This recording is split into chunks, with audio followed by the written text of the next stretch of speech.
সকলকে স্বাগত। আজকে একটা ছোট্ট ইনফরমেটিভ ভিডিও নিয়ে হাজির হয়ে গেছি। আশা করি অনেকের জন্য এটা অনেক বেশি ইনফরমেটিভ হবে।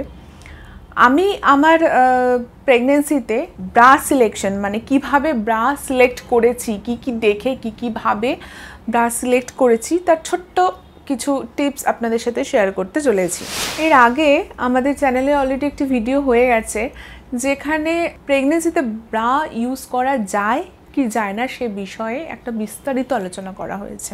এবার আজকে প্রসঙ্গটা হলো এখানে যে আমি আমার ব্রাটা কিভাবে সিলেক্ট করেছি, কি পয়েন্টগুলো মাথায় রেখে সিলেক্ট করেছি সেগুলো আপনাদের সাথে শেয়ার করছি।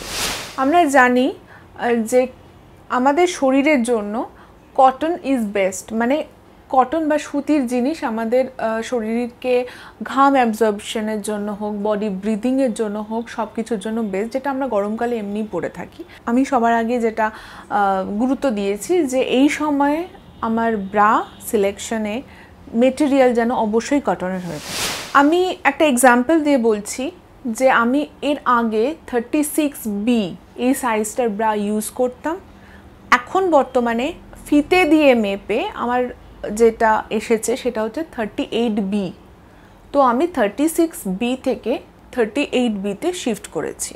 ব্রা অবশ্যই কমফোর্টেবল হতে হবে, ছোট বা বড় না। মানে আপনি যদি আগের সাইজটা ইউজ করে থাকেন, মানে পরেও ইউজ করে থাকেন, ব্রেস্ট এনলার্জমেন্ট যখন হচ্ছে তখন টিস্যুগুলো কিন্তু বাধাপ্রাপ্ত হচ্ছে এবং সেটা কিন্তু আপনার এবং আপনার ব্রেস্টের জন্য ক্ষতিকারক। ব্রা সিলেকশনের ক্ষেত্রে আমাদের মাথায় রাখতে হবে ব্রায়ের নিচের যে অংশটা সেটা যেন একটু মোটা হয়, যেটা ব্রেস্টটাকে ধরে রাখতে সাহায্য করবে। একইভাবে যখন আমরা ব্রা সিলেক্ট করব তখন এটা মাথায় রাখবো যে ব্যাক সাপোর্ট যেন সেটা আমাকে ভালো মতন দিতে পারে, মানে ব্যাকে বা পেছনের দিকে যে স্ট্রিপটা থাকবে সেটা যেন একটু মোটা মতন হয়। ব্যাক স্ট্রিপটা মোটা হওয়ার সঙ্গে সঙ্গে সেটার যেন অ্যাডজাস্টমেন্ট করার মতন যেন জায়গা থাকে, মানে একটা পার্টিকুলার সাইজ যেন এমন না থাকে যেটাই আমাকে কন্টিনিউ করতে হবে। কারণ প্রেগন্যান্সিতে যখন ব্রেস্ট এনলার্জমেন্ট হচ্ছে তখন কিন্তু আমার প্রয়োজন মতন সেটাকে অ্যাডজাস্ট করার প্রয়োজন হতে পারে।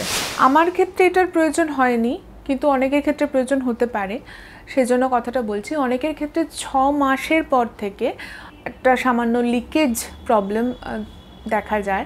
তো তাদের ক্ষেত্রে কটনের ব্রায়ের সঙ্গে সঙ্গে এমন ব্রা তারা যেন ইউজ করে যেখানে প্যাড ইউজ করা যায়, মানে আলাদা করে প্যাড, যেটা ব্রেস্ট প্যাড কিনতে পাওয়া যায় সেরকম প্যাড যাতে ইউজ করতে পারে তারা সেই দিকে যেন ধ্যান রাখে। সর্বশেষ যে কথা বলার সেটা হচ্ছে অনেকের মনে হতেই পারে যে আমি প্রেগন্যান্সিতে ব্রা ইউজ করব না বা আমি ব্রা ইউজ করতে কমফোর্টেবল নই, কিন্তু মাথায় রাখতে হবে আপনি যে ব্রাটা ইউজ করছেন না তাতে আপনার ব্রেস্টের টিস্যুগুলো কিন্তু তাতে ক্ষতিগ্রস্ত হচ্ছে।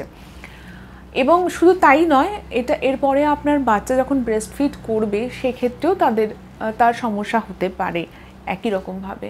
আশা করব এই কথাগুলো শুনে আপনারা উপকৃত হবেন, আপনারা নিজেদের বডির সঙ্গে সঙ্গে আপনারা নিজেদের ব্রেস্টেরও যত্ন নেবেন এবং ভবিষ্যতে অনেক বেশি উপকৃত হবেন।